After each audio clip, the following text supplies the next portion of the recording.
Bonjour tout le monde et bienvenue à Balado Ludique, un podcast entièrement dédié aux jeux, plus particulièrement aux jeux de table et aux jeux de société. Aujourd'hui, saison 11, épisode épisode 1, saison 11.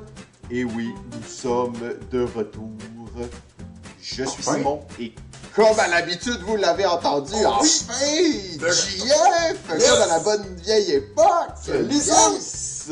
Je suis content qu'on soit là ce soir. Ben oui, ça faisait longtemps, ça m'avait manqué. Allô absolument, à tous. Ben, allô, je vais m'incruster. Bonjour. Oh, qui est cette voix douce et délicieuse? C'est Steve. Steve du Temple du Meeple, la raison pour laquelle la saison 11 existe.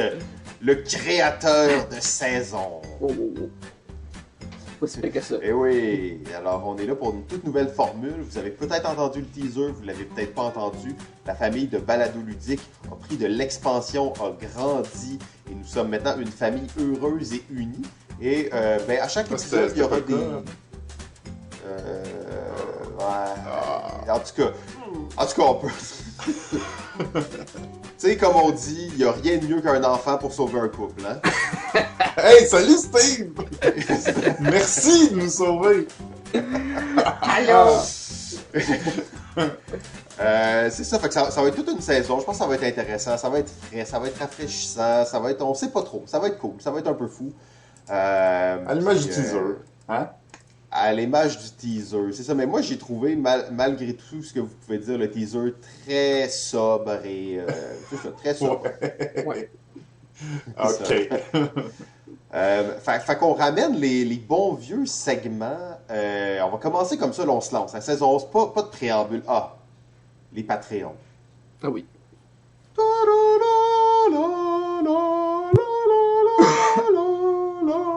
Merci beaucoup, les Patreons. Vous avez vu qu'on a pu investir sur un soundboard grâce à vous. Vraiment, sans vous, ça ne serait pas pareil. Et merci d'avoir attendu tout ce temps pour la saison 11. D'ailleurs, la saison 11 va, comment on dit ça, recèle une surprise de taille et de marque. La surprise, c'est que nous allons atteindre notre 150e épisode! Oh. Alors, ça, c'est pas rien, notre 150e épisode. Sinon aussi, on doit faire un peu de promotion croisée, bien entendu. Le Temple du Meeple sur YouTube, il est en train de faire une série de vidéos top 100. Des top 100. 100. À avoir absolument un top 100, c'est toujours quelque chose d'assez mythique. C'est de la job pareil, hein? J'avais écouté votre top 100, c'est de la job à faire, hein? Ben oui, mais en plus, tu te demandes pas pourquoi nous on fait un podcast et pas des vidéos. Hein? Eh bon, ben c'est du mon sacrifice, la job de mon temps. C'est de la cochonnerie. En plus, je m'investis ben trop. Ah, le vidéo c'est mortel. Ouais. En fait, je dois vous le dire, si Balado Ludique avait été en vidéo, nous aurions fait probablement 3 épisodes. Je suis généreux. 12. J'allais dire 12, mais j'étais généreux. Je me disais peut-être 10, peut-être 7. En tout cas, c'est pas pour rien qu'on est rentré à 150. Plus qu'une saison, en tout cas. Non, c'est ça. En plus, au début, on perdait nos épisodes. Il fallait les réenregistrer au complet. Wow. 150 épisodes. On n'a pas tant amélioré la qualité de notre son, mais c'est pas grave. On est vraiment là pour vous. On adore ça. Salut à nos cousins de l'Europe aussi. Vraiment content de savoir que vous continuez de nous suivre. D'ailleurs, la dernière saison est arrivé un moment mythique. Un autre moment où l'Europe écoutait plus Balado Ludique que l'Amérique du Nord. Qu'est-ce que vous faites au Québec, Chris? Écoutez l'épisode! Partagez-le! Partagez-le, là, on vous le dit.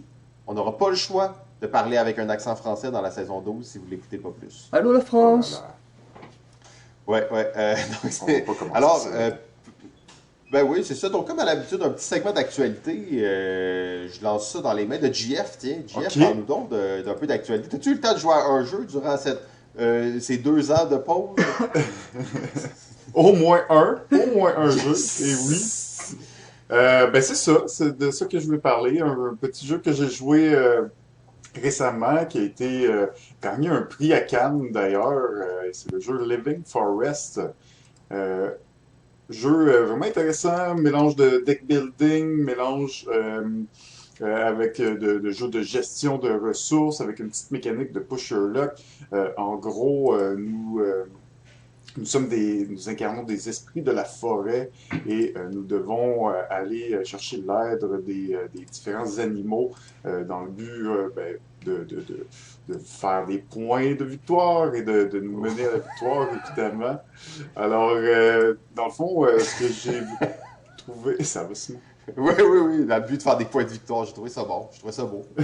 C'est original. Ben, en fait, la particularité aussi d'ailleurs de ça, c'est que c'est pas vraiment des points de victoire. Dans le jeu, il y a 3 éléments dont le but c'est d'atteindre 12. Donc, d'aller récupérer 12 arbres, de récupérer 12 jetons de feu ou 12 fleurs. Et tout ça, ben, ça se fait grâce aux animaux qu'on va aller chercher. Donc, mécanique un peu classique de deck building dans lequel nous allons avoir des cartes, on va pouvoir en acheter, améliorer notre paquet.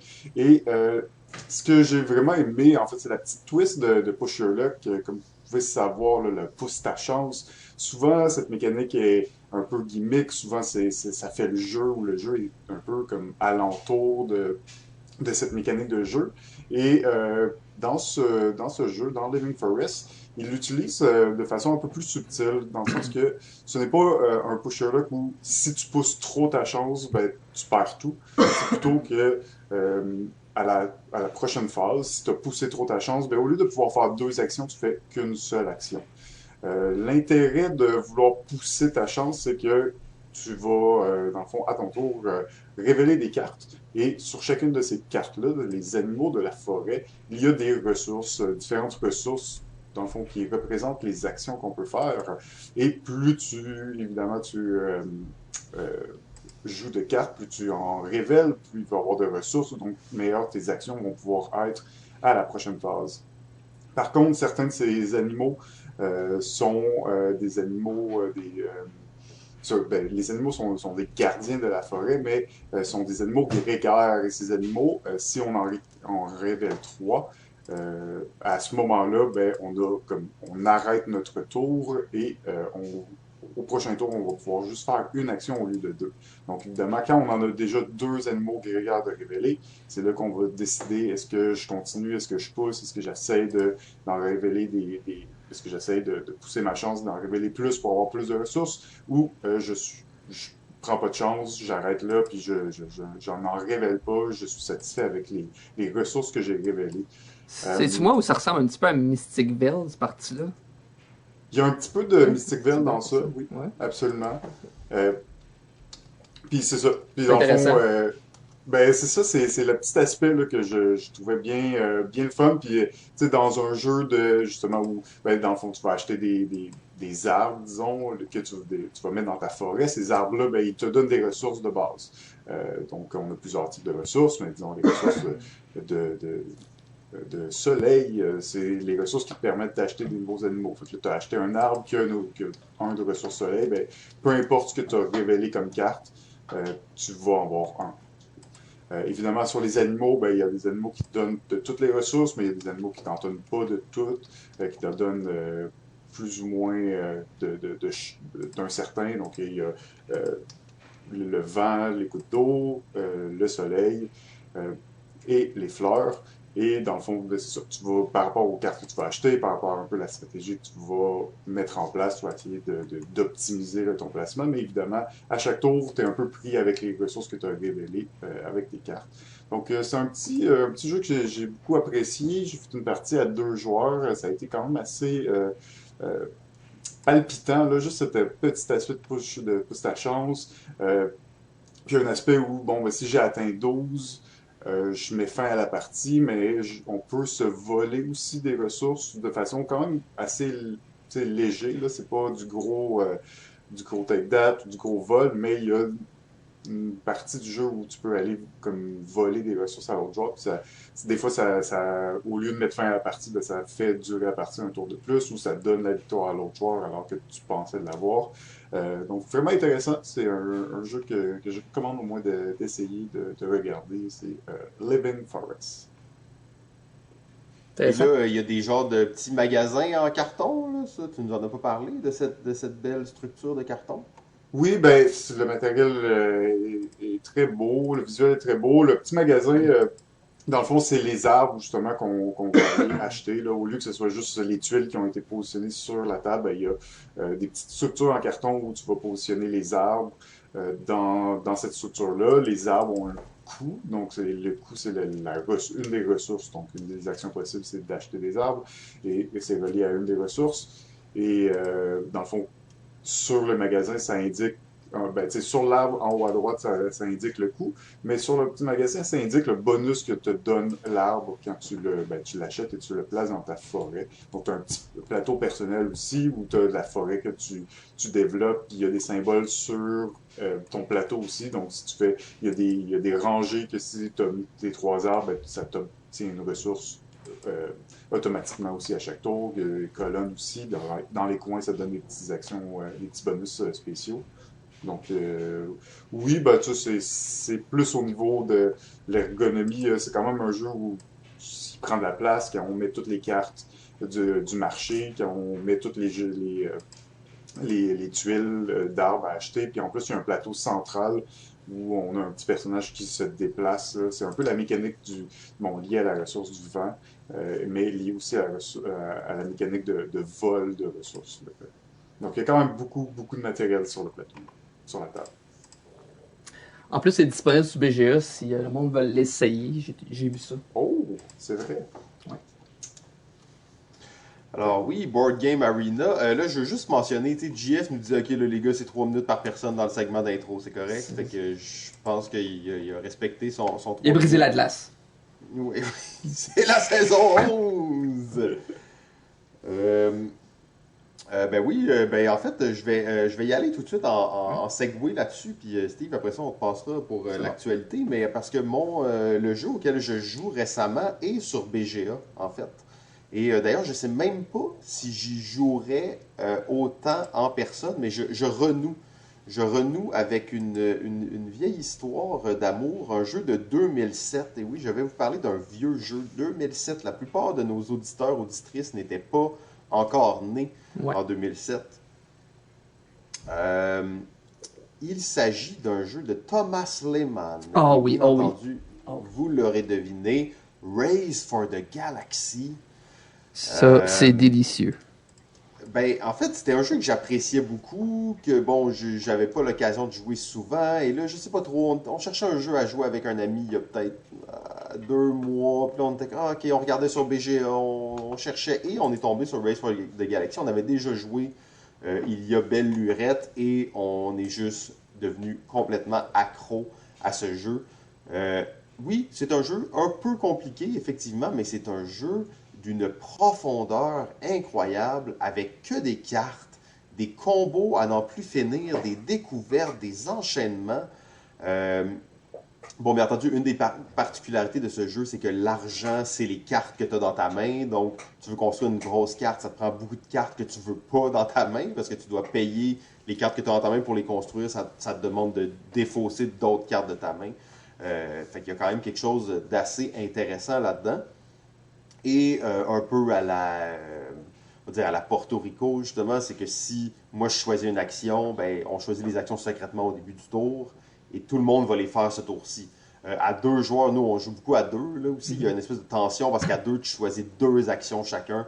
Fait que vraiment un beau niveau de stratégie. Il y a d'ailleurs beaucoup d'extensions de ce jeu et sur BGA, j'ai pas vérifié tout parce qu'on n'est pas rendu à jouer avec toutes les extensions, mais on a commencé à en rajouter quelques-unes.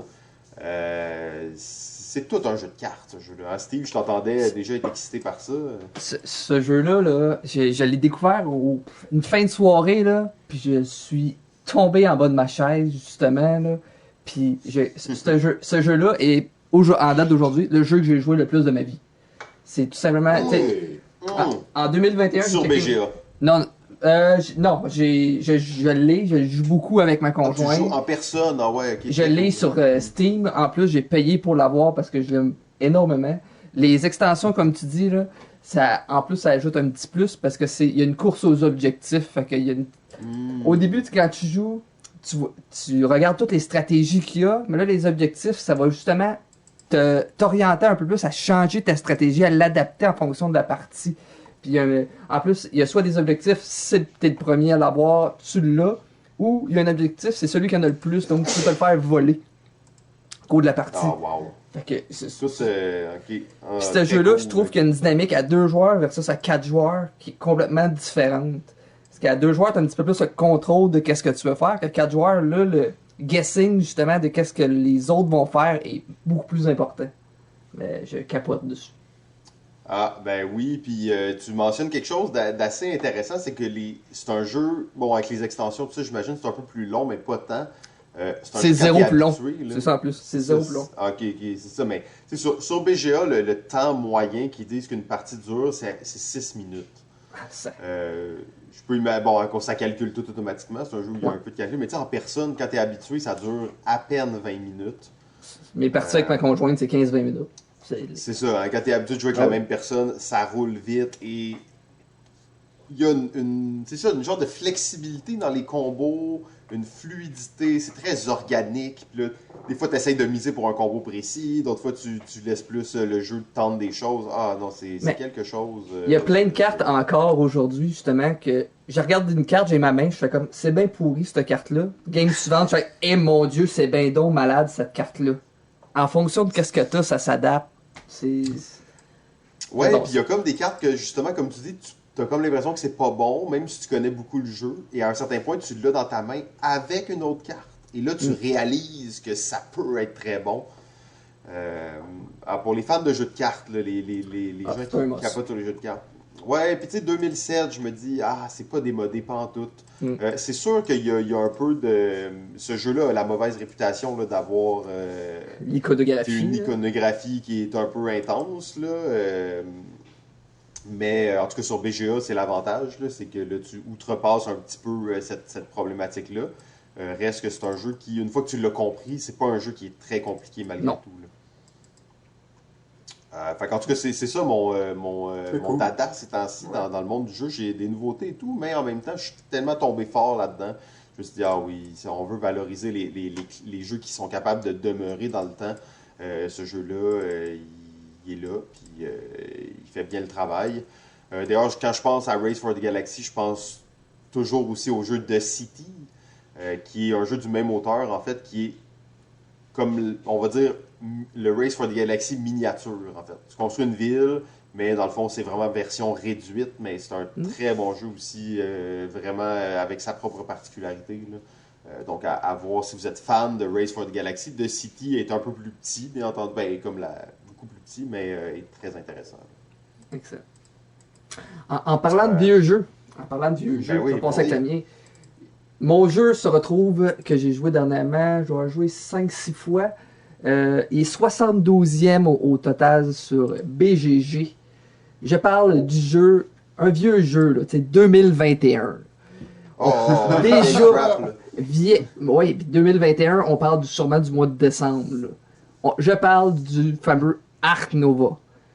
Prends ton Terraforming Mars, sac-moi ça de bouche. Non. Tu un hater de Terraforming à la base ou?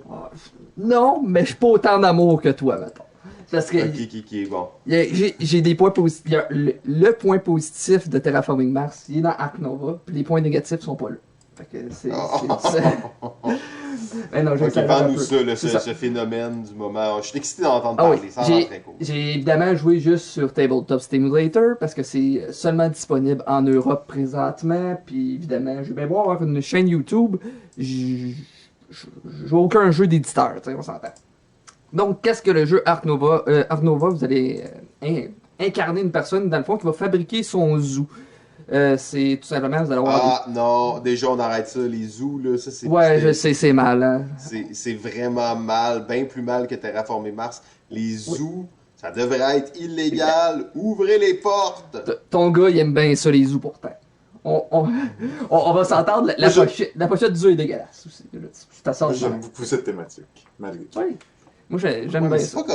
C'est pas correct, c'est comme... Ouais, mais, attends, je commence, là. Laisse-moi Ouais, aller. ok. Fait que, dans le fond, vous allez incarner justement, vous allez fabriquer votre zoo, vous allez avoir des cartes en main, c'est des cartes toutes différentes qu'on a dans les mains qui vont représenter des animaux ou des sportships qui appellent justement, où est-ce qu'on va faire des choses pour se sentir moins mal de faire un zoo, comme aller étudier la faune sous-marine dans le fond pour voir comment qui évolue pour pouvoir bien les traiter dans notre zoo. Tu sais? C'est des petites thématiques de même. Tu sais, c'est pour se sentir moins mal. L'aspect fun du jeu, il y a un petit aspect polyomino simple avec placement de tuiles pour placer des enclos de vos animaux. Mais ils reprennent la mécanique de deux gros jeux. Ben, il y a trois jeux dans le fond qu'on retrouve un peu dans ce jeu-là. Il y a le tableau building qu'on va placer nos animaux à la Terraforming Mars. Ça va être des effets instantanés qui vont comboter avec certains autres effets. On va avoir la traque de points que, comme dans Rajas of the Ganges, dans le fond, vous allez avoir deux tracks et lorsqu'ils se croisent, ça va signaler la fin de la partie. Puis c'est celui qui va avoir le plus croisé ses jetons qui va gagner la partie. Ensuite, il y a la mécanique, ça je tripe bien raide cette mécanique-là. C'est Civilization A New Dawn. C'est dans le fond, vous avez 5 cartes devant vous. C'est que la carte qui est complètement à droite, lorsque vous l'activez, est à son maximum de force. Lorsqu'elle est à gauche, elle est à son minimum de force. Donc, quand vous en prenez une, vous allez la remettre complètement à gauche et les cartes glissent. Donc, vos cartes vont devenir de plus en plus fortes plus que vous les laissez traîner. C'est comme, je fais un exemple, lorsque vous allez vouloir mettre un animal, justement, s'il est complètement à droite, au lieu de pouvoir en mettre juste un à votre tour, vous allez pouvoir en mettre deux. Si vous voulez construire des enclos en fonction d'où est-ce qu'il est, vous allez pouvoir faire des enclos plus gros, tout simplement.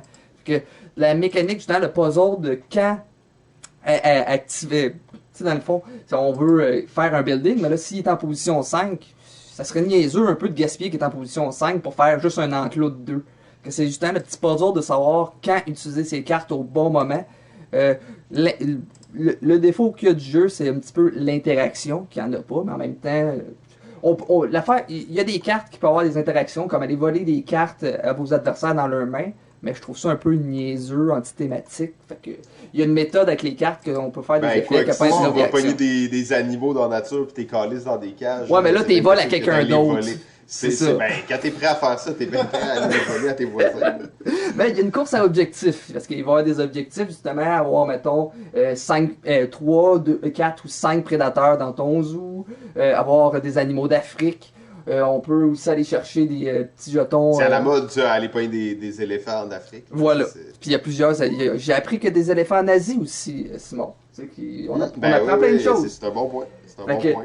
Justement, le gros puzzle, justement, avec la rivière de cartes qu'on a devant nous, là, ça, je trouvais ça complètement délicieux, là, c'est vraiment excellent. Puis on a justement certains taux, justement, tu sais, qu'on va aller... on commence toujours quasiment avec une carte qu'on dit « Ah, c'est impossible à mettre », mais quand on réussit à mettre, ça devient un objectif. C'est mon beau tigre du Bengale, d'Asie, là, au début de partie. C'est mon objectif pour la partie, c'est être capable de faire ça. Parce qu'il va y avoir des cartes aussi qui vont avoir des prérequis, parce que c'est connu, hein, si vous avez un tigre, vous devez avoir 3 autres prédateurs, hein. C'est reconnu. Oui, ben oui. C'est reconnu. C'est le même, ça marche. C'est reconnu dans les Modern Scientifically Managed Zoos. Quand vous avez un éléphant, ça vous prend au moins 2 herbivores dans votre zoo. C'est comme ça. Ben, tu sais, d'autres éléments, tu sais, justement, qu'il va y avoir, si vous avez tel oiseau, mais que vos adversaires amènent des oiseaux, ça va vous donner de l'argent de plus. Il y a un petit aspect d'income, justement, qui embarque en plus dans le jeu. Fait que tout est délicieux de ce jeu-là. Tout. Donc, ça a l'air quand même vraiment bien. Oui, de toute façon, l'interaction, c'est un peu overrated, là, on va se le dire. Là. Ouais, ben la course à objectif, je trouve que c'est en masse pour ce jeu-là, justement. Ouais.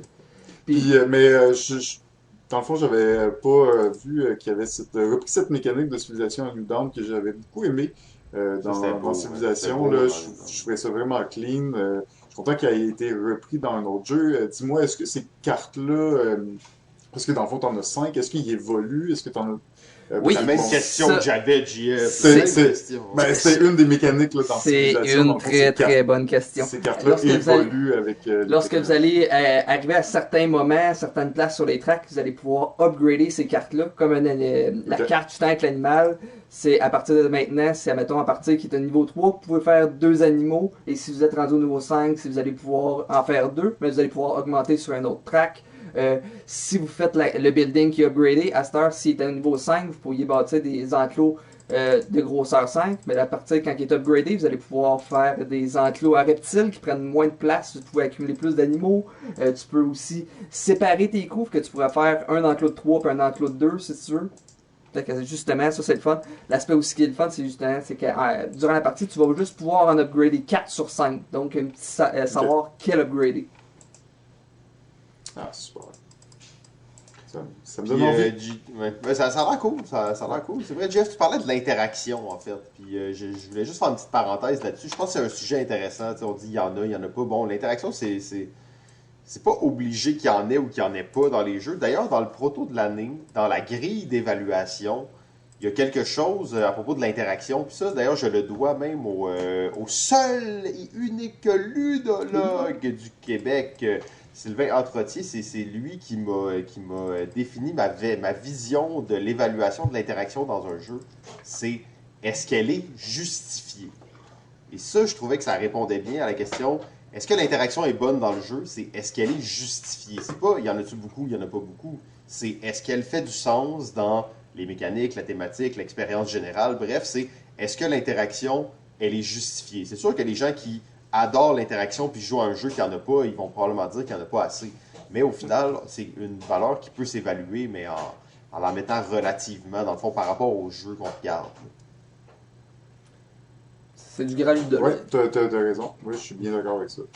Du grand ludologue, effectivement. Ben oui, c'est sûr. Puis en fait, c'est ce qu'on utilise au proto de l'année pour évaluer l'interaction dans les jeux. C'est est-ce qu'elle fait du sens. Ben super, ça fait le tour de ce petit segment d'actualité. C'est la saison 11, c'est parti! Nous sommes sur les chapeaux de roue et nous allons rattraper le temps perdu parce que, vous savez, nous devons conserver nos épisodes à moins d'1 heure par épisode. Je pense qu'à 1 heure, ça coupe. On a comme payé pour une espèce d'affaire spéciale. Là. Ça coupe après 1 heure. OK. Donc, la formule, vous allez la découvrir graduellement. Mais en gros, on reçoit 2 chroniqueurs par épisode et à chaque épisode, ces chroniqueurs vont nous apporter un sujet à discuter. Et je repasse immédiatement la parole à Monsieur Steve, le créateur de saison. Oui. Donc, j'ai décidé de parler parce que je suis un gros joueur de jeux à 2 joueurs. Puis souvent, il y a des jeux justement qui sont jusqu'à 4 joueurs, mais que c'est moins adapté pour le 2 joueurs. Donc, il y a l'arrivée du fameux Dummy Player, qui a été un petit peu changé pour l'automa. Ça, c'est un petit peu mitigé dans le monde du jeu. C'est-tu bon? C'est-tu pas bon? C'est-tu dégueulasse? Ça dépend, je vous dirais. Bon sujet, bravo. Bravo, j'adore ça. Donc, on va vous parler en premier c'est assez limité, là, ma connaissance là-dedans. Du fameux premier jeu qui a fait un petit peu le Dummy Player. C'est un jeu qui date d'environ 1800. Environ. Ça s'appelle Strongmandel, une variante autrichienne du tarot de Marseille pour 2 joueurs qu'on pratiquait il y a 200 ans et qui impliquait un demi-player donnant une carte de sa main piochée au hasard et ajoutée aux cartes remportées au gagnant de la levée. Je prends les paroles de Pierre Poisson-Marquis, évidemment, là, de la légende. C'est justement un bon exemple que je trouve qu'on a essayé de mettre une variante 2 joueurs à un jeu qui se peut pas avec une variante 2 joueurs. T'sais, le tarot ou jouer à dame de pique à 2 joueurs, ça se fait pas. C'est tout simplement ça. Là.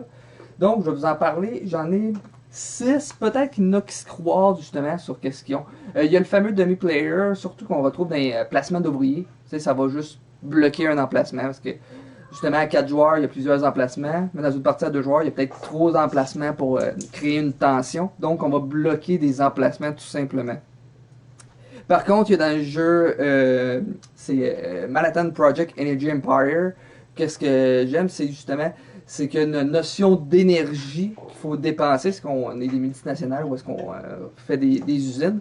Puis on va créer de l'énergie. Puis à cet emplacement-là, justement, il y a des emplacements qu'on va mettre un demi-player. Donc, ça va augmenter. On peut mettre un ouvrier quand même à cet emplacement-là, mais il faut dépenser de l'énergie. Donc, l'énergie a quand même une valeur dans le jeu. Donc, c'est une manière de rendre l'énergie intéressante qu'à 2 joueurs, s'il n'y en avait pas, ben, ça serait quasiment inutile. Donc, on ne s'enlignerait pas notre stratégie avec ça. Que ça, c'est la première que j'ai notée. Ensuite, il y a un petit peu les automas qui ont été embarqués avec la fameuse manie de jouer en solo, là, qui ont comme impliqué ça un peu dans les jeux de joueurs. Est-ce que vous avez joué à Dune Imperium, les gars? Malheureusement, non. Et non, pas encore. Le fameux Dune Imperium, qui est un deck building avec du placement d'ouvriers, mais à 2 joueurs. Et en plus, il y a une petite confrontation à la fin de chaque ronde. En fonction des cubes, vous allez vous battre pour des points de victoire. Puis vu que c'est un jeu à 10 points de victoire, c'est très important à la bataille finale. Donc, à 2 joueurs, il y a une variante. C'est pas une variante en fait. Ils disent de jouer avec ça, c'est avec des cartes. Et en fonction des cartes, on va mettre des ouvriers d'un joueur fictif. Puis ça va enclencher des choses. C'est très, très, très aléatoire. Ça, c'est des manières que j'aime pas du tout. Parce que, comme dans Dune Imperium, c'est que vous allez préparer vos cubes que vous allez mettre sur votre plateau, c'est vos unités. Puis après, ensuite, il faut les envoyer. Moi, j'avais fait des parties, ils préparaient ses cubes, mais ils les envoyaient jamais au champ de bataille. C'est comme complètement aléatoire un peu. Ça, c'est le genre de demi que je déteste. Dune est arrivé. Je l'ai joué à 2 joueurs, 3 joueurs. J'ai vu le potentiel à 3 joueurs, mais vu que j'étais un joueur à 2, il est parti puis il a été vendu. Mais ça reste quand même un bon jeu à 3 ou 4 joueurs. Ça, c'est juste un jeu qui est fait pour ça. Un autre, c'est celui qu'on retrouve dans The Crew, justement, où est-ce qu'ils ont mis une variante de joueurs. C'est que vous avez une rivière de cartes cachées. Il y en a dévoilées. Il y a quelqu'un qui... The Crew, dans le fond, c'est un jeu coopératif de levée. Fait que vous devez remporter des levées, puis des fois, on veut que le 3e joueur remporte une main. Mais là, il y a des cartes qui sont visibles. Ça, là, ça a été forcé clairement par l'éditeur, puis l'auteur voulait pas ça. C'est assez ordinaire. Oh, ben, ça, on se mentira pas, là, c'est une histoire de vente pour... Un 2 à 5, ça se vend mieux qu'un 3 à 5. C'est niaiseux de même. Ensuite, il y a ceux que j'appelle une procédurale, qu'on retrouve dans Root ou dans Smartphone. C'est dans le fond, dans Root, lui, on va retourner une carte avec le Clockwork. Dans le fond, il va y avoir des automas. Dans le fond, si on va révéler une carte, s'il y a une carte lapin, bon, tu vas déplacer vers les clairières lapins, tu vas attaquer les lapins. C'est comme, il y a toute une grosse procédure. Le gros défaut de ça, c'est mon tour va prendre, je sais pas, 3-4 minutes. Le tour de l'automa va prendre 5-6 minutes. Il va en prendre autant, sinon plus, ce qui est un gros problème quand on inclut des automas. Mais est-ce que tu mets les fameux automas de Stone Mayer Game là-dedans, ou ça rentre dans cette catégorie? Les autres sont dégueulasses, je trouve. En tout cas, j'ai juste... Non, j'ai pas essayé Wingspan, mettons, que lui, ça a l'air... C'est différent, j'ai juste essayé le fameux site. Excusez. Ouais, dans Tapestry, ils ont une belle petite twist pour leur ouais, ils ont beaucoup été adaptés, je pense. Justement, ils ont entendu ce site que c'était comme beaucoup trop complexe pour rien. Puis je pense que dans Wingspan puis dans Tapestry, ça a été amélioré. Ouais, c'est quand même compliqué, là. Ce que tu dis, c'est vrai. C'est que c'est long, gérer ça. Puis là, c'est toujours un peu, OK, c'est vraiment ça. Dans Tapestry, ce qui était quand même cool, par contre, c'est qu'il y avait des automas qui avaient des personnalités différentes. OK, en fonction, ouais. Ouais, parce que tu pouvais jouer avec un automa qui était un peu plus de même, un autre qui était un peu plus de même. Tu pouvais jouer solo avec 2 automas, mais 2 automas différents. Fait que, en fait, d'ailleurs, je pense qu'ils appellent les automatas, ça se peut dire, mais bon. Ok, ouais, c'est ça. Ok, fait que ceux-là, les procéduraux, des cartes avec des actions qui viennent. Smartphone, lui, qu'est-ce qui est bien, c'est qu'il est facile à gérer. Tu vois combien il génère de ressources, que c'est tout simple. L'aspect peut-être un petit peu qui perd dans Smartphone, c'est qu'il est prévisible, parce qu'on voit tout qu'est-ce qu'il fait. Dans le smartphone, qu'est-ce que l'aspect le fun, c'est justement de gérer le marché, justement qui vend moins cher, donc qui va vendre avant les autres. Lui, on le voit, donc on peut adapter facilement sa stratégie. Mais il fait la job, il va remplir le chose. Dans Smartphone, justement, quand vous êtes 2 puis vous jouez sa petite map à 3, il fait la job. C'est pas parfait. Un dernier que j'ai essayé, c'est dans les cas c'est Concordia Solitaria. C'est dans le fond une extension qui permet de jouer en solo, mais qui permet aussi de rajouter de la tension lors d'une partie à 2 joueurs. C'est dans le fond l'affaire qui est fun, c'est qu'il vous donne un nouveau set de cartes pour vos actions. Parce que dans Concordia, c'est que vous êtes dans la fameuse Méditerranée, vous allez faire créer des commerces et faire des gestions de ressources pour accumuler des points en fonction de certaines cartes. C'est surtout un action retrieval, c'est que vous allez jouer des cartes, jouer une carte, Et à un moment donné, vous allez récupérer vos cartes comme action. Là-dedans, c'est justement les fameuses cartes que vous avez dans le jeu de base sont complètement remplacées. Qu'est-ce qui est le fun, c'est que tu joues une carte, puis en fonction de la carte que tu as jouée, tu vois exactement la réaction de l'automa. Donc, il y a un petit aspect puzzle de savoir, ah, celle-là est bonne à jouer, mais elle va tellement aider l'autre, je ne jouerai pas tout de suite. Puis elle est vraiment facile à gérer, parce que il joue une carte, puis là, je regarde qu'est-ce qu'il fait. Ah, ok, il fait 3 blés. Bon, il rajoute, en fait, c'est 3 nourritures. Ça, il est vraiment bien fait. Justement, on va prendre 2-3 minutes pour faire notre tour. Lui, ça va nous prendre 15-30 secondes. Et le dernier, ça, c'est mon favori que j'ai trouvé. C'est dans le jeu Merv, la route de la soie. C'est un jeu, justement, avec une espèce de rondelle autour, où est-ce que vous allez vous déplacer. Vous avez 5 emplacements à chaque ronde. Et vous allez activer un bâtiment dans cette rangée-là. Et en fonction du bâtiment que vous avez, s'il y a d'autres bâtiments dans une couleur, vous générez plus de ressources, puis vous allez faire des actions. À 2 joueurs, il y a un aspect justement où est-ce qu'il va manquer de bâtiments. Fait qu'on inclut un 3e joueur. Par contre, le 3e joueur, c'est qu'on va avancer lorsqu'on va être rendu à ce niveau, à placer ce pion-là, le premier joueur va décider à quel emplacement il va aller. Mais après ça, le 2e joueur va décider quel building, où est-ce qu'il va construire. Donc, il y a un petit aspect, je vais le mettre là pour qu'il fasse un building, mais l'autre va décider dans quel emplacement, parce que c'est une carte avec un 5x5, donc vous avez 5 emplacements, vous allez décider, mais la personne va décider l'autre dans quel des 5 buildings il va activer.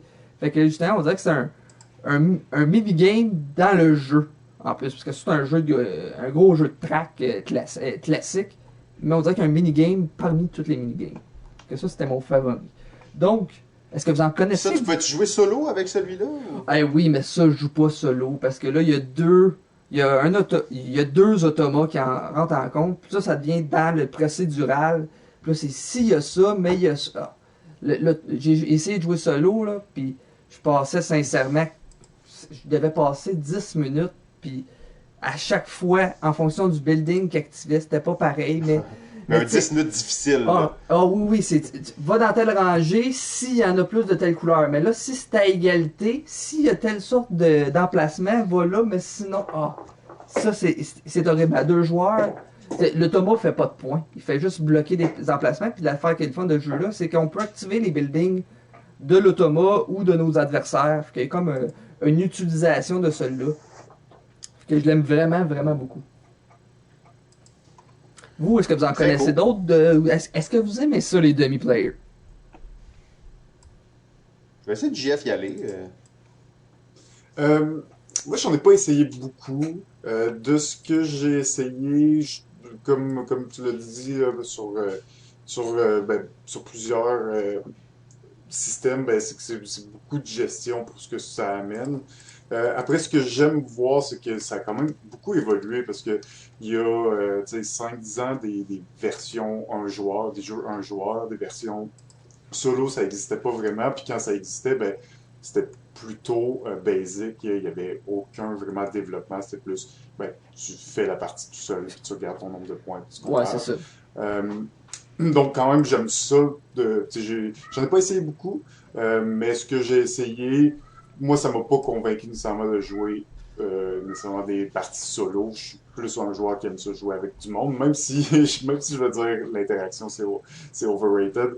Malgré tout, l'interaction, juste le fait de jouer avec d'autres gens, c'est un peu le random des autres joueurs, puis la stratégie qui fait que c'est ça qui est le plus intéressant pour moi. Mais c'est ça, comme je dis, j'en ai pas assez beaucoup là, mais je trouve ça super intéressant à quel point ça s'est développé dans les dernières années, puis à quel point ça a été poussé. Vraiment, c'est comme un des aspects du game design de jeux de société qui a été très développé, je trouve, dans les dernières années. Ouais, ça va un peu dans cette direction. J'adore ce concept-là, en fait. Je trouve ça vraiment cool. Après, c'est vrai que c'est pas souvent très fluide. Quand ça rajoute beaucoup de manipulation, c'est moins le fun, mais l'idée est vraiment cool. Puis loin de moi l'idée de parler trop de moi, mais bon, comme je joue plus vraiment à des jeux puis juste à des protos maintenant, j'aurais pas le choix d'aller dans cette direction. En fait, je travaille sur un jeu qui est un jeu 0 joueur. Fait qu'en gros, ton, ton personnage, le personnage que tu joues, en fait, parce que si tu joues quand même un personnage, ben, c'est comme si c'était juste un demi, dans le fond. Fait que c'est juste un demi dans un jeu solo. Fait que tu regardes ce demi-là faire ses choses. Et il y a quelque chose de vraiment intéressant dans créer une genre d'intelligence artificielle pour un jeu de table. Tu sais, les jeux de table, là, c'est comme tu vois tout le squelette, tu vois toute la mécanique derrière. Fait qu'il y a quelque chose de cool de voir comment tu peux activer des choses, simuler le jeu de quelqu'un. D'ailleurs, c'est un très bon exercice de design de prendre un jeu et de dire je vais créer un dummy player pour ce jeu-là. Puis d'ailleurs, on le voit de plus en plus aussi, là, c'est peut-être une genre pas de sous dans le sens de négatif, là, mais une subdivision du travail d'auteur, autrice, designer de jeu, qu'on pourrait voir des gens avec des spécialités dans les dummy-players, en fait. Il y a des gens qui se spécialisent dans les modes solo, mais vraiment juste se spécialiser dans je vais créer un système qui va permettre de jouer au jeu à ta place. Il y a quand même quelque chose de vraiment intéressant là-dedans, de vraiment comme c'est un beau puzzle, une belle réflexion à avoir. Moi, surtout, justement, Ouais. Ah non, vas-y. l'affaire que j'aime beaucoup des demi-players, c'est ceux qui réussissent, justement, dans les parties à 2 joueurs, surtout, parce qu'ils vont rajouter une certaine tension sur un élément que, justement, qu'on perd à 2 joueurs, justement. Tu sais, il y a aussi Tricurion qui ont sorti une extension où est-ce que ça prenait des emplacements, mais ça variait un peu sur le coût de l'emplacement, tu sais, à un certain moment, elle coûte rien de plus, là, elle coûte une action de plus, puis on les voit d'avance, justement, ces mouvements-là d'emplacement bloqué, puis qu'il y a un petit timing à ce niveau-là. C'est surtout à 2 Mais ce que joueurs. tu dis là-dessus, ouais, c'est quand même cool ce que tu dis là-dessus parce que c'est pas comme au lieu de rajouter un joueur complet, ça rajoute juste comme une mécanique dans le jeu qui vient rendre le jeu un peu plus tendu. Comme tu dis, ça rajoute pas un joueur complet que tu dois gérer toutes ses actions. Ouais, ça, il n'y a aucune gérance, il viendra pas jouer d'impact, une tonnerie vraiment, là, il va juste te faire serrer un petit peu plus le jeu. Qu'est-ce que c'était ça, les demi-players? Nice. Ben, c'est un beau sujet. J'espère qu'on va avoir la chance d'en reparler. Puis j'aime toujours voir quand il y a des modes. D'ailleurs, tu sais, demi-player, c'est drôle parce que moi, je l'associe souvent à des jeux quand tu veux jouer solo. Mais effectivement, ça a vraiment son intérêt quand tu veux jouer à 2 à un jeu ou à peu importe combien. Là. Fait qu'on va jouer une game de diplomatie avec 6 demi-players. Mais on dirait que le monde du solo est venu envahir un peu le monde du duo. Un peu avec ses automates. Oui, ben oui, c'est vrai, exact, parce que là, c'est un jeu solo, mais tu peux jouer à 2, tu peux jouer avec un demi-player. Il y a comme quelque chose quand même d'intéressant à voir. C'est sûr que, comme tu l'as dit aussi, le désir pour l'éditeur d'augmenter le nombre de joueurs sur la boîte. Ça a un impact aussi sur ce genre, parce qu'avec ça, tu peux justement dire, mais mon jeu, il joue à 3. Ouais, mais tu peux jouer à 2 avec un demi-player. Tu peux jouer même solo avec 2 demi-players. Fait qu'il y a comme quelque chose là-dedans qui permet d'étendre, en fait, le nombre de gens qui peuvent jouer à ton jeu. Puis t'as raison, puis ça a toujours été un aspect que les éditeurs voulaient. Même, tu sais, quand on pense à Seven Wonders à l'époque, ben, le jeu d'origine se jouait à partir de 2 avec une variante pour 2 joueurs. Comme plein de jeux comme ça qui ont été poussés pour avoir une variante à 2 alors qu'ils ne se jouent pas vraiment à 2. Non. Mais là, ça a été poussé. La variante maintenant, c'est de rajouter un demi-player. Ben, c'est de pouvoir jouer à 1 en fait. Le vrai truc, c'est que de plus en plus, il y avait une demande pour des jeux solo. Puis c'est vers ça que ça a été poussé. Puis, tu sais, je pense que ça vient aussi un peu du jeu vidéo. Tu sais, le jeu vidéo, ben, c'est beaucoup... COVID. COVID, exact. Mais, c'est pas interdit de dire ça. Excusez. Puis, ben, c'est ça. Ça a été... c'est une mode là, qui est venue puis qui a pris d'assaut, comme vous dites. Puis moi, juste... dans le quotidien, un peu, je m'en fais demander des jeux solo, des jeux un joueur, puis c'est quelque chose qu'on ne parlait pas beaucoup avant. Puis mais c'est intéressant de voir, puis je trouve que, ben, tu sais, ton idée de jeu zéro joueur, c'est un peu, ça Farfelu. vient un peu toucher ça, là, tu sais, c'est un peu comment on fait pour simuler une intelligence artificielle, alors qu'on doit faire toute la manipulation Ouais. nous-mêmes. Mais comment est-ce qu'on est capable de rendre cette manipulation-là la plus simple et la moins Ergonomique, ardue? fluide. Exact, parce que si on pense à une intelligence artificielle dans un jeu vidéo, ben c'est vraiment complexe, là. On ne pourrait pas juste le traduire tel quel dans un jeu de société. Fait, c'est un exercice de design, en effet. Puis c'est intéressant de voir quel genre de développement il va y avoir par la suite, là. Mais je pense pas que c'est une mode qui est pour partir. Je pense que c'est une mode qui va au Ouais. contraire prendre de l'ampleur puis qui va un peu comme les jeux 2 à 6 joueurs, ben ça va devenir ça va devenir une norme là, d'avoir des versions 1 Oui. joueur là, des jeux. Là, Juste de sur moins en moins Kickstarter. Juste sur de moins en moins Kickstarter, des- tu sais, toutes Ouais. les campagnes qu'on voit qui fonctionnent un petit peu moins bien qu'on pense sont souvent justement ceux qui n'ont pas le solo inclus. Ah. C'est bien humain. Ben oui, tout le monde rêve de du ça. sens. Game Jam bientôt, ça sent le Game Jam, ça C'est un sent le bon sujet, hein? printemps. En tout cas, je trouve que c'est un beau sujet à voir. Mais effectivement, c'est un bel exercice de design. Oui, absolument. J'adore beau sujet. Bienvenue dans le groupe, Steve. Très content que tu sois dans la famille Balado Ludique. Steve, le créateur de saison. Merci de l'accueil. Yes. JF, c'est à toi, Yes. chroniqueur en chef. Ok, ben c'est ça. Moi, pour cette saison, les quelques chroniques que je vais faire, ben, je voulais porter une attention particulière sur les éditeurs. C'est quelque chose bon, ben, de plus en plus, évidemment, on parle d'auteurs, puis on sent que les auteurs ont une touche, ont leur style, mais c'est aussi vrai des éditeurs, bon, il y en a énormément d'éditeurs, il y a des éditeurs qui sont là depuis longtemps, des plus récents. Donc, je voulais. Aujourd'hui, l'éditeur que j'ai choisi de parler, c'est Ludonote, euh, donc un éditeur français fondé en 2010 par un couple de joueurs de jeux, de joueurs passionnés de jeux, évidemment. C'est une petite compagnie basée à Istres, dans le sud de la France. Et c'est vraiment une petite équipe de 5 personnes qui sont là à temps plein.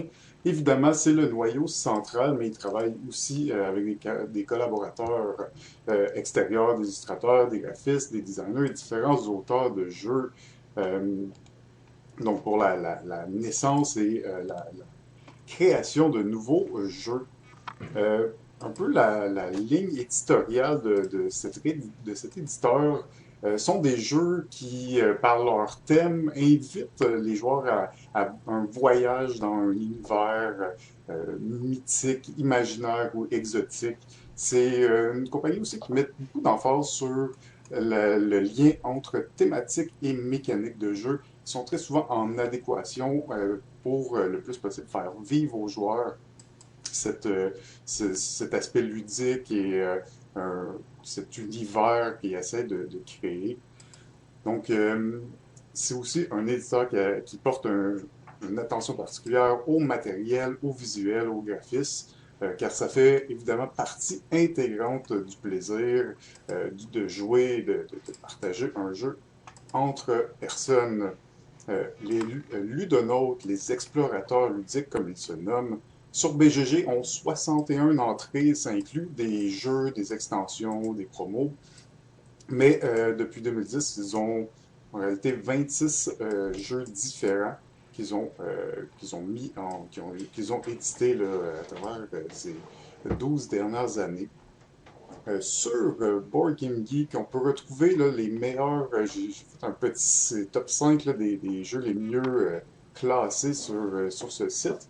Alors, petit top 5 qui est. Top 5! Donc, le jeu le mieux classé sur Board Game Geek, c'est le jeu qui s'appelle Lewis and Clark, l'Expédition. Donc, un jeu, puis on peut le voir aussi Donc, on parlait de mélange mécanique, thématique. Tu sais, Lewis and Clark est un jeu qui nous met dans le voyage d'explorateur du continent américain et où, dans le fond, on est sur un plateau et on commence à un endroit et on va faire un parcours jusqu'à la fin. Donc, c'est un peu un jeu linéaire où on va rencontrer des différents personnages, différents obstacles, et on va devoir optimiser notre trajet le plus possible pour arriver à la fin. On a ensuite qui suit, c'est le jeu Cold Express. Alors, un petit jeu chaotique de jeu de train. Donc, on a un train en trois dimensions. Pow! J'ai tiré dans le vide. Il s'est passé quelque chose, puis quelque chose d'autre, puis là, ça c'est arrivé, puis là, je me suis fait tirer. Je suis tombé en bas du train. Gros jeu chaotique, en effet. Mais il y a des petits cactus en 3D là, que je peux placer un peu partout. On n'est pas dans le jeu stratégique, on va se le dire. Je sais que Simon ne l'aime pas parce qu'il se fait tirer. Je me sens mal, mais je me sens mal. Alors, il a perdu une chronique sur eux. Il a perdu une fois, puis il a trash non-stop, là, on le sait. C'est comme ça que ça Ouais, mais c'est Simon, hein. Mais, bon, c'est ça. Cold Express, quand même. J'ai adoré le mode solo. Quand même un jeu, bon, c'est ça. Avec le petit train en trois dimensions, il y a une expérience qui est là, qui représente la ferveur, l'espèce de chaos qui est qu'on est une bande de gens qui est là pour dérober un train. C'est ça. C'est un jeu de programmation, de petites mécaniques, ça marche super bien. On retrouve ensuite Discovery, le journal de Lewis and Clark. Dans le fond, c'est une variante, un peu de la variante jeu de dés de Lewis and Clark, qui est quand même, c'est quand même une variante gamer, même si on parle d'un jeu là, de dés. Ça reste un jeu. Ouais, c'est pas un petit jeu. C'est pas un petit jeu, c'est ça. Il est assez poussé, mais pour les joueurs expérimentés, c'est une bonne façon de retrouver un peu la même expérience, mais dans une version un petit peu plus courte. Sinon, okay, c'est pas les châteaux de Bourgogne de Dice Game. Ah, ça c'est bon, ouais. Ça c'est bon, les châteaux de Bourgogne de Dice Game. Je capote sur ce jeu-là. Tellement direct et économique. Ah oui, j'adore ce jeu-là. C'est sûr que c'est un gros tone down sur la version originale, là, mais. Moi je l'adore. Il est tellement bon. Il est tellement bon ce jeu-là. En tout cas. Ben, c'est un roll and write, là. Ouais, un très bon roll and write. Tout simple, tout court. 5 minutes, c'est fait. Ensuite, on retrouve le jeu Hydradill. Est-ce que ça vous dit quelque chose, ça, ce jeu? C'est un jeu de 2011.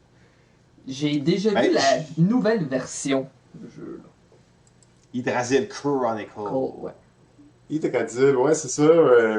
Un jeu coop, là, quand même, qui a eu son lot de popularité à l'époque. Dans le temps, c'était bien populaire. Les Vikings. On est aussi dans l'époque où tous les jeux là, qui ont moins ou moins un certain succès se font rééditer, se voit une nouvelle édition. C'est quand même un jeu qui n'était pas vraiment disponible là, pendant plusieurs années, là, donc c'est intéressant de le voir ressortir. Et finalement, le cinquième là, de leur jeu, le mieux classé, c'est Le Petit Prince fabrique-moi une planète. Donc un jeu de pas de draft, là, mais c'est un jeu où on va avoir des tuiles et on va créer notre planète. Tout simple, une collaboration entre Antoine Boza et Bruno Catala, jeu sorti de 2013. D'autres jeux marquants là, dans leur collection, évidemment, on a Living Forest. Living Forest. Eh oui. Quelle surprise. Quel hasard. Living Forest, donc, sorti en 2021. On trouve aussi un jeu qui s'appelle SOS Titanic. Donc, un jeu comme un genre de jeu de solitaire, un genre comment on appelle c'est ça, c'est un jeu de solitaire 1 à 5 joueurs, sorti en 2013. Grand Bruno. Et Bruno Catala. Un autre succès de Bruno Ludovic et vraiment intéressant là, dans le sens que on a un genre de livre où on va tourner les pages et plus on tourne les pages, plus le Titanic est en train de couler. On va essayer de déplacer nos personnages dans le but de sauver le plus de gens possible. J'ai entendu un en autre- plus, tu parlais de réédition, il va se faire rééditer prochainement, lui j'ai entendu en plus. Ouais, c'est très possible parce que c'est un autre jeu qui était pas très disponible les dernières années, puis là, je viens Puis de je vois, voir tu sais, que c'est, tu sais, sur BGG, c'est marqué meilleur en solo. Fait que, tu sais, en parlant de solo, C'est tantôt, la mode, c'est ça. c'est la mode. Aussi bien c'est le pas son ressortir. Quel hasard! En effet. Et ben c'est ça, c'est comme un jeu tu sais, basé sur les jeux de solitaire, là, euh, tu sais, les jeux de cartes traditionnels, un peu, Ouais. comment on appelle ça? J'ai oublié le nom. Mais moi, j'appelle ça toujours un jeu de solitaire. Ben ouais. C'est pas. C'était jeu ça de sur cartes Win. solitaire, là. Où Sur tu Windows, peux c'était mettre ça. Ah, sur Windows, Le solitaire, ben solitaire. oui, c'est ça, exactement. Ah, Puis, patience, peut-être que tu cherches. Jeu Ouais. de patience. Mais ouais, solitaire. Moi, c'est comme ça que les gens vont savoir de quoi on parle, je pense. mais qui peut quand même se jouer à plusieurs joueurs, mais je pense que ça reste un jeu quand même qui se joue bien seul. Un autre jeu que nous, on a joué il y a plusieurs années, ça s'appelle Shiteno. Je sais pas si tu te rappelles de Shiteno. ça. Ben oui. C'était pas pire, ça. C'était pas pire. Ouais, petite mécanique intéressante où, dans le fond, il y a un joueur qui va séparer un lot de ressources, là, Le disons, butin. le butin à se splitter en plusieurs parts de gâteau. C'est un peu la mécanique du part de gâteau où fais les séparations des parts, mais c'est toi qui as le dernier choix. Tous les autres joueurs vont Et nous, choisir leur part on avant. séparait notre pote de même quand on l'achetait avant. Notre quoi? Ouais. Je connais pas Notre ça. pote. Ah non, tu sais pas c'est quoi? Hein? Non. C'est ça, non, c'est pas Jamais connu, vu en fait. ça. Ouais. Ok. Je sais pas c'est quoi ce jeu-là. Alors, Ah, ouais, ok. d'autres jeux là, que je connais un peu moins, mais qui ont quand même eu un certain succès, Nomad, Au Capitaine, Star Clicker. Quand même, c'est ça, une collection, une certaine série de jeux assez intéressantes. Comme nouveauté en 2022, bon, il va y avoir une extension spécialement pour toi, Simon, avec un deuxième train. Fait que tu vas pouvoir sauter d'un train à l'autre, mais c'est une extension à Compte Express, d'ailleurs. Deux trains et une mission, comme ça tu tomberas plus à côté. Tu sais. Ouh! Ok.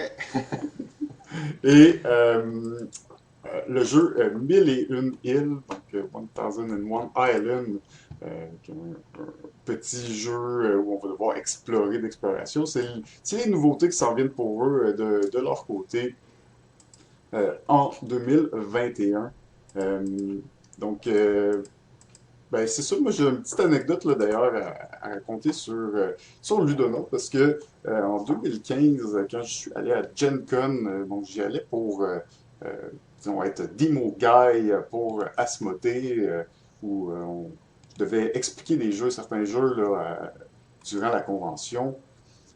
J'ai croisé dans le fond, c'est comme je vous avais dit, c'est un couple, Anne-Céline Lefebvre et Cédric Lefebvre, qui sont à l'origine de cette compagnie. Donc, Anne-Céline étant la présidente et Cédric, le chef de projet. Et à l'époque, moi, j'avais beaucoup aimé Colt Express et on était dans une petite salle là, en préparation de présenter des jeux à la crème des influenceurs, des YouTubers de jeux de société. Bonjour. Et j'ai croisé, dans le fond, Madame Lefebvre, qui était présente, qui était en train d'expliquer, justement, qui était en train de montrer le jeu à une personne. Donc, moi, ben, j'étais comme, j'ai vraiment aimé ça, fait que je m'approche, je les interromps, puis je suis salut, j'aime vraiment le jeu, tout ça, on en discute un peu. Euh, De quel jeu tu parles? Du jeu qu'elle est en train de présenter en fait à quelqu'un, un jeu qui s'appelle le jeu Colt Express. Ah, ok, ouais, c'est bon. Puis là, c'est ça, on en discute. Tout ça, puis là, dans le fond, comme à la fin, elle dit, hey, en passant, je te présente tu sais, la personne à qui elle l'expliquait. Tu sais, c'est un auteur de jeu, là, un certain Antoine Boza. Un dude obscur. Un dude obscur. J'étais comme, ah, ok, oui, ça me dit quelque chose. Salut. Très sobrement, je m'en vais. Tu sais, des fois, dans la vie, tu te rends compte que t'es un peu cave, des fois, tu sais. Puis après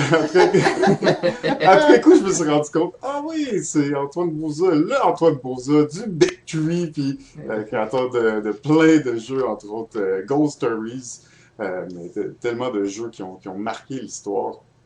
Puis, En plus, c'est tellement beau, hein. Ça fait une couette. Ouais, dans le Big Tree, tu te pognerais lequel en premier? Mont-Blanc, chaude sur Mont-Blanc. Ah ouais, ok, c'est bon. Jeff, il te reste Katana, c'est bon. Ah, ouais. Ça me va. Il est tard, hein? Il est tard. Avec le décalage horaire, il est au moins 4 heures du matin en France. On a avancé l'heure aujourd'hui. Là. En plus, c'est vrai, on avance à l'heure. Fait que là, il est encore plus tard qu'on pense. En tout cas, tout ça pour dire que dans le fond, j'ai eu l'occasion de les rencontrer, c'est super sympathique. J'ai même joué à un jeu un jeu d'Asmodée là, que je devais expliquer là, durant la convention. J'ai joué avec le couple. Et jeu dont, évidemment, je me rappelle plus du nom parce qu'il va surtout rester célèbre pour moi pour son total anonymat à l'extérieur de quelques jours de la convention que j'ai dû expliquer à plusieurs reprises. Mais c'est un de ces jeux qui est passé dans la complète obscurité après les quelques jours de promotion intensive qui ont été faits sur le jeu, malheureusement, mais... Bonne promo pour le jeu. Ouais. Ben, c'est ça. C'est ça, c'est ma petite... et toi, je sais là, que bon, Cold Express, c'est pas ta tasse de thé, mais est-ce qu'il y a des jeux là-dedans, des jeux de Ludonon que vous avez appréciés, que vous avez joués, que vous trouvez intéressant? Moi, je vais y aller. J'ai le jeu Civ, Carta Impera Victoria, que J'avais bien. la page ouverte devant moi. Désolé. C'est, dans le fond, un petit jeu de cartes, justement, je trouve bien le fun. Mais il y a un gros king-making à la fin, justement. C'est le but d'avoir, je pense que il y a 8 cartes d'un type, justement. Puis, justement, quand on approche, on se fait des colonnes de cartes. Puis quand la fin arrive, justement, on se met pas mal tout le monde à attaquer le même joueur. Là. Mais jamais que, tu sais, c'est fluide. C'est que tu places une carte, tu as joué, ou tu peux en défausser une puis activer son pouvoir. Puis il y a une manière je laisse-tu faire cette colonne-là, justement, mais qui a des bons pouvoirs, ou tu sais, c'est un aspect de placer une carte pour la discarter futurement. Que c'est un petit jeu sympathique, puis en usagé, là, ça se trouve à 5-10$ facilement. C'est sûr que c'est un jeu à deux, là, ça. Là. C'est sûr, là. Je veux dire, je le regardais, là, je me dis, je suis pas assez... En fait, c'est que moi, je l'avais ouvert parce que ce jeu-là me rend vraiment curieux depuis longtemps. Je l'ai jamais essayé. Mais quand je le regarde, je me dis c'est un jeu à deux. Là. Je l'ai toujours convoité comme un jeu de joueurs. Est-ce que tu penses que c'est à deux, c'est moins bon? Ou... Je pense que oui. Ah ouais? Parce que j'ai eu plus de fun quand... ben tu sais, on s'entend, tu sais, c'est très take that à la fin, c'est un king-making, mais c'est un king-making drôle, justement, à la fin, où est-ce que le monde s'achante, puis à un certain moment, il y a quelqu'un qui réussit à faire finir la game, justement. Ça s'étire peut-être un peu, là, justement, mais j'avais plus de fun dans mes parties, justement, à 4 joueurs. Ok. Bon, ben, je ne le mettrai pas dans ma liste, mais ça avait l'air cool, ça a l'air beau et tout. Ouais, un beau visuel, je trouve ça très original. Oui, mais y avait-tu un autre jeu que tu voulais parler? Ou... Ben, il y a Yggdrasil Chronicles, celui-là je l'avais pas essayé, là, mais le matériel est juste de fou. Là. Il y a comme un gros arbre en 3D qu'on va faire on va le tourner. Justement, c'est un jeu coopératif, je m'étais un peu renseigné dessus. Là. C'est qu'on incarne justement des vikings, puis il va y avoir justement tous les personnages de tout ça. Il y a genre Lucky justement qui se retrouve là-dedans. Là, mais matériel de fou. Ouais. C'est vraiment un upgrade par rapport au jeu de base qui était vraiment juste un plateau de jeu. Mais c'est là qu'on voit aussi le travail sur le matériel, sur essayer d'immerser le joueur le plus possible dans la thématique. Puis c'est souvent des jeux à thématique forte quand même. Hein. On voit que la thématique n'est pas là comme un peu par hasard ou par défaut. Elle est souvent centrale là, dans le jeu. Mais en effet, la réédition, superbe avec l'arbre au centre. C'est le genre de matériel qu'on voit de plus en plus dans les jeux, là, qu'on voit qu'ils travaillent le carton de plus en plus. On l'a vu dans des jeux même comme dans Everdell, qui n'a pas de nécessité plus que ça d'avoir un arbre, mais qui fait un petit plus quand même à l'expérience. Tu sais, même, tu as parlé rapidement de Lewis and Clark. On a parlé beaucoup de Dune Imperium dans la dernière année, de Lost Throne of Arnak. Mais c'est un placement d'ouvrier avec du deck building, celui-là. Avec un aspect de course, justement, dans la rivière, justement. Puis que, justement, celui-là joue mieux 3-4 parce que l'aspect, justement, dans la rivière, on avance plus vite s'il y a un personnage adverse qui est devant nous. C'est qu'est-ce qui m'a empêché peut-être de l'acheter, mais il est disponible sur BGA, puis j'avais pas mal apprécié mon expérience de jeu-là. Non, Ouais, c'est ça. les deux, Lewis and Clark, c'était des jeux d'assez bonne qualité. Là. Peut-être pas nécessairement tu sais, des top tier, là, le top du top, mais vraiment c'était des très bons jeux, les deux, en fait, j'avais trouvé. Là. Non, même la version D qui est plutôt, tu sais, qui est plutôt poussée, là, pour juste tu sais, on se dit une variante D, souvent c'est un peu plus simple, mais non, est assez gamer quand même, là, pas autant que le jeu de base, mais, et puis est assez bien réussi, je trouve aussi. Et là, je trouve ça cool parce qu'on a parlé de cette compagnie-là pendant un bon, je sais pas, 15-20 minutes et on n'a pas mentionné mes deux jeux préférés. Ah ouais, ben, c'est pour ça, on a le Ouais, temps. ben c'est ça, j'attendais Vas-y. juste le bon moment, fait que Cool. j'y vais tout de suite. Cold Le Express. premier, dans l'extension de Colt Express. Non, le mode solo de Colt Express, je me suis rendu au bout du train. Je sais pas si c'était ça le but, mais c'était cool. Euh, Donc, premier, c'est un jeu, j'ai juste joué une fois à ce jeu-là, fait que j'ai un peu de la difficulté à, tu sais, vous mentionner à 100% si c'est un jeu avec une expérience vraiment rejouable, mais l'expérience que j'en avais eue était très bonne. C'était What's Missing de Florian Siriex. C'est un jeu un jeu de dessin. L'affaire, c'est que c'est un jeu de dessin relativement avancé. Ça veut dire que si vous êtes vraiment pas bon en dessin, vous êtes un peu désavantagé. Fait qu'en gros, tu as une image, là, une petite carte là, sur laquelle il y a une image. Et en fait, tu vas placer ça sur un pad qui ressemble beaucoup à celui de Telestration, donc une espèce de feuille là, plastifiée avec cahier spirale. Et en fait, tu vas mettre ta petite carte au centre, ou en fait n'importe où sur ta feuille, et tu vas dessiner autour de ta feuille. Tu vas comme essayer de compléter le dessin. Souvent, c'est un dessin un peu incomplet que tu as sur ta feuille. Tu vas essayer de compléter autour. Et le but, après ça, c'est que tu enlèves la petite carte carrée du centre et tu le montres aux autres. Et le but, c'est de deviner qu'est-ce qu'il y avait sur le dessin qui a été enlevé. Sur l'illustration qui a été enlevée. Fait que moi, j'aime bien les petits jeux de dessin, tout ça. Celui-là, il était quand même intéressant.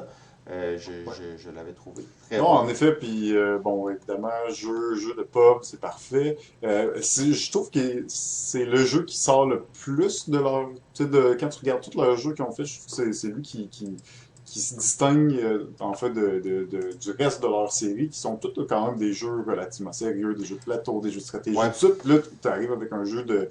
Comme vraiment Jeu de un party. petit jeu de party qui est vraiment rien de... Convivial à souhait. C'est ça exactement, qui est vraiment qui sort du lot. Mais tu sais, j'ai vu la boîte, j'ai lu le nom du jeu, j'ai fait ah oui, c'est sûr que ça marche. Tu sais, comme le concept, tu le comprends en 2 secondes, c'est vraiment efficace. Ouais, c'est ça, exact. Ça marche vraiment bien, t'as pas besoin de l'expliquer. Mon deuxième, puis c'est probablement mon préféré de Ludonote. En fait, puis c'est un jeu pour moi qui a peut-être souffert de. En fait, je sais pas trop de quoi il a souffert, mais c'est le Petit Prince. Fabrique-moi une planète ou Make Me a Planet. Je sais pas en français exactement comment il s'appelle. Oui. Mais Fabrique-moi une planète. C'est un jeu de placement de tuiles. Très simple. Là. En fait, tu vas créer un 4x4. Là, très très simple. Encore une fois, Antoine Boza, Bruno Catala, je trouve que ce jeu-là, dans les jeux de placement de tuiles, est tellement sous-estimé, en fait. Peut-être parce que les gens pensent qu'il est trop simple, mais il y a une élégance dans ce jeu-là que je trouve qui est vraiment particulière, très très simple. Puis là, tu vas bâtir ta planète, justement, à la Petit Prince. Là, si vous connaissez le Petit Prince, c'est vraiment une planète à la Petit Prince, donc tu vas placer des éléments dessus. Et il y a un concept là, où il y a une espèce, pas de draft, là, mais on va choisir des paquets, puis tout le monde va prendre une carte de ce paquet-là pour construire sa planète. Le gros, oui, excuse. Mais Ah dans non, le fond, vas-y, vas-y. la grosse mécanique de ça, c'est que dans le fond, je pense que le dernier joueur qui avait eu à placer une tuile, il prend un paquet, puis dans le fond, il choisit quel joueur. Dans le fond, il prend une tuile, puis il choisit à quel joueur le donner. Fait que, tu sais, comme contrairement au draft traditionnel où c'est en ordre croissant, ben, tu sais, il y a un petit peu un aspect de choix là, à ce niveau-là. Fait que c'est une petite twist. Puis probablement l'autre twist que tu avais parlé, c'est comment on fait des points de victoire. Ben oui, c'est ça, exact. C'est que dans ce jeu-là, en réalité, il y a, on va dire ça comme ça, aucune façon de faire des points de victoire naturellement. Fait que tu construis ta planète, là, puis il y a des lampadaires, des bancs, des moutons, des cochons, des arbres, plein d'affaires. Des symboles un peu bizarres, là, des dessins un peu abstraits. Là. Et en fait, c'est que les quatre coins de ton 4x4, donc les quatre coins, en fait, c'est des tuiles qui te disent comment tu vas faire des points. Fait que les joueurs vont tous faire des points de façon différente, mais en plus, c'est que tu bâtis au fur et à mesure de la partie comment tu vas faire les points. Fait que ça se peut que tu prennes une tuile comme ça tôt dans la partie, donc tu sais déjà que tu t'enlignes vers ça, mais ça se peut aussi que tu les aies plus tard. Donc, les gens vont faire des points de 4 façons différentes et tu vas les chercher en cours de partie pour vraiment décider comment tu fais des points. Fait qu'encore là, il y a une espèce de rejouabilité, pas ultime, là, mais une élégance dans le fait que ta partie, elle peut très bien aller, mais si tu n'as pas la tuile qu'il te faut pour faire les points avec ça, ben, tu ne feras pas de points. Fait qu'il y a quelque chose de vraiment intéressant là-dedans. Là. Oui, c'est ça. À quel moment aussi ils vont être sélectionnés, parce que Ouais. c'est encore une fois un peu les joueurs là, qui vont déterminer quel type de tuile on prend et donc quelles tuiles vont être draftées à chaque ronde. Euh, Ben, c'est ça, je l'avais mentionné là, parce que c'était quand même le cinquième des mieux classés dans Board Game Geek, mais content que tu le mentionnes, qu'on en parle un petit peu plus en détail. En effet, peut-être un jeu qui mériterait aussi peut-être une réédition, un petit polish là, pour. Ouais, est-ce qu'il y a un look Ah, ben en enfantin? fait, Là?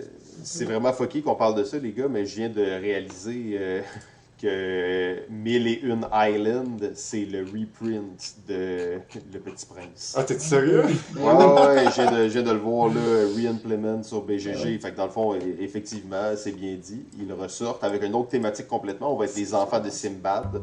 Ben Et on oui. va faire des îles au lieu de faire des planètes. Mais ok, bon ben, on en parlait justement. Fait que à suivre, effectivement, c'est un jeu qui a tout le mérite d'être là. Je trouve vraiment dans son élégance, dans sa simplicité. Des fois, il y a quelque chose de vraiment le fun là-dedans. Puis pas juste pour jouer avec des gens qui sont plus casual. Là. Je trouve que ça, c'est un jeu c'est un petit jeu, mais que tu peux jouer avec n'importe qui, même des gamers.